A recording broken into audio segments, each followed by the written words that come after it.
देखो SSC CHSL 2023 के exam में पूछा गया काफी बेहतरीन प्रश्न है। आप यकीन मानिए इस क्वेश्चन को बिना पेन कॉपी उठाए ही सॉल्व किया जा सकता है। बस वीडियो में एंड तक बने रहिएगा। देखो यहाँ हम माइंड का यूज करेंगे ना कि पेन का। ध्यान से चारों ऑप्शन को देखो। यहाँ जो प्रत्येक ऑप्शन में आपको जीरो दिख रहा है कि नहीं, जब प्रत्येक ऑप्शन में जीरो है इसका मतलब इसमें 10 जरूर शामिल है। पहली संख्या 10 ही होगी। उसके बाद कह रहा है कि 3 क्रमागत भाज्य संख्या है, तो 10 पहली भाज्य संख्या है, तो दूसरी भाज्य संख्या 12 होगी और तीसरी भाज्य संख्या 14 होगी और ऐड करोगे आएगा 36। तो अनुमान सही निकला कि नहीं? अरे ये तीनों संख्याओं का योग 36 आ रहा है। तो कह रहा है कि इन तीनों संख्याओं का गुणनफल बताओ। तो 10 गुणे 12 गुणे 14 करोगे, 12 दहम में 120, 120 का 14 से गुणा करोगे तो आएगा 1680। तीनों संख्याओं का गुणनफल 1680 होगा। तो ऑप्शन सी वाला करेक्ट हो। देखो सिंपल इंटरेस्ट का ना एकदम गजब का क्वेश्चन। यहाँ पे कह रहा है कि 3200 रुपए पर 4 अप्रैल 2012 से 16 जून 2012 तक का 5% वार्षिक दर पर साधारण ब्याज कितना होगा। मूलधन जो है P बराबर 3200 दिया है और रेट ऑफ इंटरेस्ट जो है 5% दिया है। और ध्यान से देखो यहाँ पे पैसा जो है 4 अप्रैल को जमा किया जा रहा है और 16 जून को निकाला जा रहा है। मतलब कि पैसे को अप्रैल में जमा किया जा रहा है और मई को छोड़कर जून में जाके पैसे को निकाला जा रहा है। अब देखो अप्रैल में 4 दिन छोड़ दो तो बचेगा ये 26 दिन, मई में पूरा 31 दिन और जून में 16 दिन। एक चीज का ध्यान देंगे, जिस दिन पैसे को जमा किया जाता है वो दिन ब्याज के रूप में नहीं गिना जाता है, लेकिन जिस दिन पैसे को निकाला जाता है वो दिन ब्याज के रूप में जरूर गिना जाता है। हमने 4 अप्रैल को जोड़ा नहीं है, 4 को हमने निकाल दिया है, 26 दिन जोड़ा है। 26, 31, 16 कितना होगा? ये हो जाएगा 73 दिन। और दिन को वर्ष में चेंज करने के लिए 365 से ऐसे भाग दे देते हैं, आएगा 1/5 होगा। तो क्वेश्चन में हमसे साधारण ब्याज पूछा जा रहा है, यानी सिंपल इंटरेस्ट बराबर होता है P गुणे R गुणे T अपान 100 होता है। तो P कितना है? 3200 है, R जो है 5 है, T 1/5 है, नीचे 100। तो 5 से ऐसे 5 कट जाएगा, 0 से ऐसे 0 कट जाएगा, कुल मिला के आएगा 32 रुपया। यानी सिंपल इंटरेस्ट निकल के आया 32 रुपया। तो साधारण ब्याज 32 होगा। तो ऑप्शन जो है बी करेक्ट। ऐसे क्वेश्चन ना जल्दबाजी के चक्कर में गलत हो जाते हैं। काफी अच्छा प्रश्न है। यहाँ पे कह रहा है कि यक्स का सरलतम रूप होगा।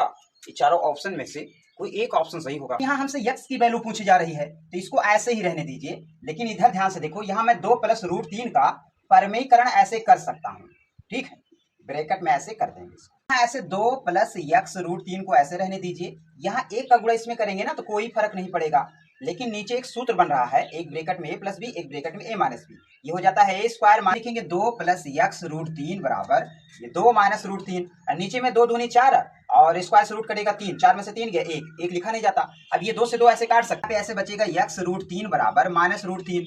यहाँ x बराबर -√3 और √3 ऐसे नीचे आएगा और कट के हो जाएगा x बराबर -1।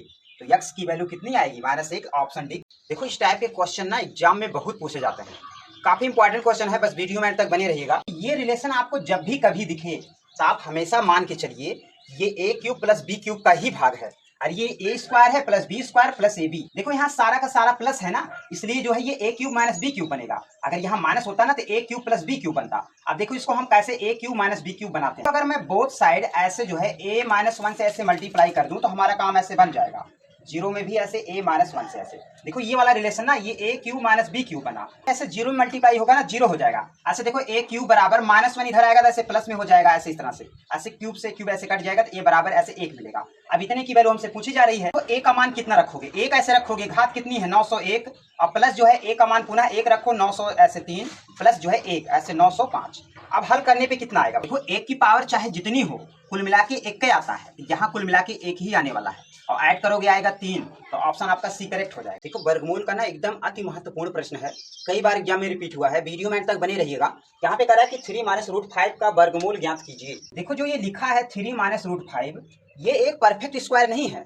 जब तक ये परफेक्ट स्क्वायर बनेगा नहीं तब तक आप इसका स्क्वायर रूट नहीं निकाल सकते। चलो पहले हम इसको एक परफेक्ट स्क्वायर बनाते हैं। ऑप्शन में ध्यान से देखो, यहाँ नीचे में 2 दिख रहा है, हो सकता है इसमें 2 जोड़ना पड़े। यहाँ पे ऐसे 3 में भी ऐसे 2 से मल्टीप्लाई, मतलब ऊपर भी 2 से और नीचे भी 2 से। देखो यहाँ वर्गमूल कह रहा है, इसलिए यहाँ ऐसे वर्गमूल का ऐसे चिन्ह लगाओगे, ठीक है। अब ऐसे सरल करो, ये हो जाएगा 3 दूनी 6 और -2 रूट ऐसे 5 और नीचे में 2। देखो यहाँ ऑप्शन में ना इसने जो है 2 को ऐसे किनारे किया है, तो ऐसे 2 को ऐसे किनारे कर दोगे 1/2। यहाँ ब्रैकेट में 6 - 2 रूट ऐसे 5। देखो इस रूट वाली संख्या के अंदर ध्यान से देखना है, कुछ ऐसा करो कि गुणा करने पे 5 आए और जोड़ने पे 6 आए। तो 5 1 का हो सकता है कि नहीं? 5 1 5 और 5 1 6 हो जाए। ऐसे √1/2, 6 को लिखिए 5 + 1 और आगे जैसे है वैसे रहने दीजिए। रूट लगा के 1/2, 5 को मैं ऐसे लिख सकता हूँ, ऐसे रूट लगा के ऐसे स्क्वायर कर दो, स्क्वायर से रूट कटेगा 5 ही आएगा, प्लस 1 का स्क्वायर -2 √5 × 1 ऐसे किया जा सकता है। ऐसे तो ये बड़े ब्रैकेट के अंदर दिख रहा है ना, ये a² + b² - 2ab बन रहा है, यानी कि ये a - b का होल स्क्वायर बनेगा ऐसे। ये a माइनस बी का ऐसे होल स्क्वायर। बड़े ब्रैकेट के अंदर वाली संख्या एक परफेक्ट स्क्वायर बनी और यहाँ स्क्वायर से रूट कट जाएगा, यहाँ कुछ इस तरह से ऐसे हो जाएगा, ठीक है। ये √5 - 1, तो हमारा आंसर यही आने वाला है। तो ऑप्शन जो है डी करेक्ट होगा। देखो वर्ग और घन से रिलेटेड काफी महत्वपूर्ण प्रश्न है, एसएससी सीजीएल के एग्जाम में पूछा गया है। यहाँ कह रहा है किसी पूर्णांक के वर्ग को यदि उसके घन में से घटाया जाए तो शेषफल 48 प्राप्त होता है, तो वह पूर्णांक बताइए। देखो यहाँ क्वेश्चन की भाषा को अच्छे से समझेंगे, बहुत आसानी से सॉल्व हो जाएगा। यहाँ कह रहा है किसी पूर्णांक के वर्ग को उसके घन में से, ये घन में से वर्ग यानी घन ऐसे कुछ होता है और वर्ग ऐसे होता है, और घटाया जाए तो 48 प्राप्त। अच्छा ये बताओ यहाँ x की पावर 2 ऐसे कॉमन है कि नहीं? x की पावर 2 ऐसे बाहर निकाल लो तो बचेगा ये x - 1 और बराबर ऐसे 48। ये एक समीकरण बना। अब देखो इस चारों ऑप्शन में से ना प्रत्येक ऑप्शन को हम बारी बारी से रखेंगे और जो ऑप्शन इस समीकरण को संतुष्ट कर देगा वही हमारा आंसर होगा। पहले ऑप्शन ए यानी 8 को रखेंगे यहाँ पे, तो 8 का वर्ग करोगे 8 × 8 = 64। ये देखो पहली बार में ही ज्यादा हो गया। 6 रख दो, आप 6 रखोगे 6 × 6 = 36, तो 6 में से गया 5, 36 × 5 = 180, ज्यादा आ गया। ऑप्शन ए और बी दोनों समीकरण को संतुष्ट नहीं कर रहे हैं, इसलिए ऑप्शन ए और बी दोनों गलत होगा।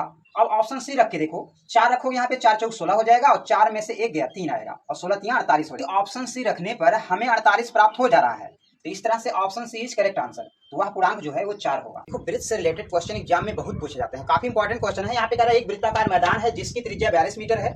इस मैदान के बाहर 5 रुपए प्रति मीटर की दर से तार का घेरा लगवाने का खर्चा क्या होगा? देखो अगर अच्छे से कॉन्सेप्ट क्लियर है ना तो चाहे डेरा लगवाओ चाहे घेरा लगवाओ सब सॉल्व हो जाएगा। जैसे यहाँ एक वृत्ताकार मैदान है तो एक वृत्ताकार ऐसे मैदान बना लेना है जिसकी त्रिज्या जो है 42 मीटर है। तो अगर इस वृत्ताकार मैदान के चारों तरफ अगर आपको तार का घेरा लगाना है ना, तो सबसे पहले इस वृत्ताकार मैदान के चारों तरफ की माप आपको पता होना चाहिए। इस चारों तरफ की माप को हम परित के नाम से जानते हैं। परित का सूत्र होता है 2πr। ऐसे यहाँ पे 2 रखो, पाई का मान 22/7 और r जो है ये 42 मीटर है। 7 × 6 = 42 और 22 × 2 = 44 × 6 करोगे तो 264 मीटर निकल के आएगा। इस तरह से इस वृत्ताकार मैदान के चारों तरफ की माप निकल के आई 264 मीटर, यानी कि आपको 264 मीटर तार की आवश्यकता पड़ेगी और 1 मीटर का मूल्य 5 रुपया है, तो 264 मीटर का मूल्य कितना हो जाएगा? अरे 264 में 5 से ऐसे गुणा कर दो, आएगा 1320 रुपया ऐसे आएगा। तो ऑप्शन बी वाला करेक्ट। देखो एकदम गजब का क्वेश्चन है, कह रहा है कि 4 की घात 9 और गुणे 5 की घात 17 को समान रूप में लिखने पर प्राप्त संख्या में अंकों की संख्या होगी।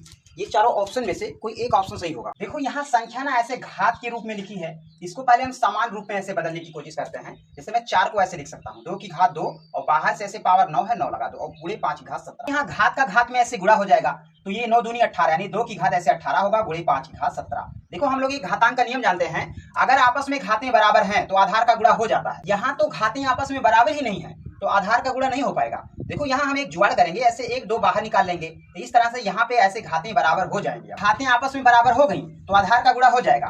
30 2 को ऐसे रहने दीजिए, उसके बाद गुणे 5 दूनी 10, 10 की घात ऐसे 17 हो जाएगा।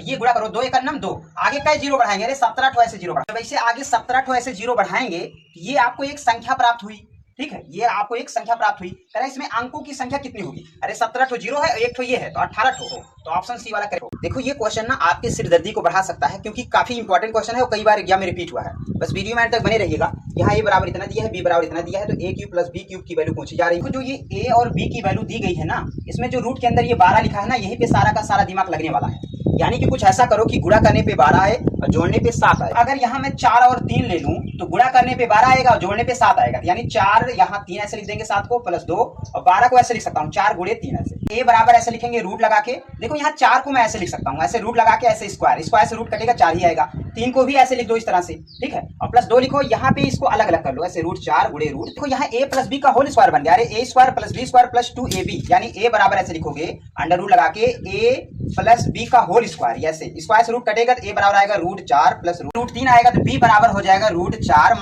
√3 हो जाएगा। अरे सेम वही चीज है ना, यहाँ माइनस इसलिए माइनस लगेगा। देखो इसको ऐसे भी लिखा जा सकता है, √4 का वर्गमूल होता है 2 और प्लस ऐसे √3 लगा दो और बराबर इसका भी ऐसे हो जाएगा 2 - √3। अच्छा बताओ a + b की वैल्यू क्या होगी?